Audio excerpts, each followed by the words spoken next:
buwaya sa Kongreso, gutom sa pera ng bayan. Mga utak dito pero bulsa lang ang laman. Walang batas na tunay para sa bayan, walang pakialam, sariling interes lang yan ang laging una. Nagpapanggap na may malasakit pero sa totoo'y wala mga investigasyon. Pero lahat pekit pabida para sa kanila. Ang porbarong para sa atin ang barya. Habang tayo'y nagugutom, sila'y nagsasaya. Buwaya, buwaya, sila'y sakim sa yaman.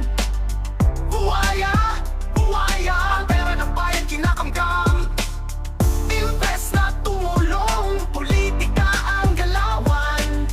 Buwaya, buwaya, sa Kongreso'y halimaw sa kasakiman. Sa bawat hearing may nakatagong agenda. Investigasyon daw pero politika ang tema. Kaliwakanan ng batuhan ng intriga. Ang kalaban nila tudungisan ang kanilang tila. Bakit nga ba sa paggawa ng batas ay hindi sila nakatuto? Laging may pakana, sino pa ang susunod nilang target? Habang nasa pwesto parang hari sa palasyo, tayo'y naiwan sa hirap.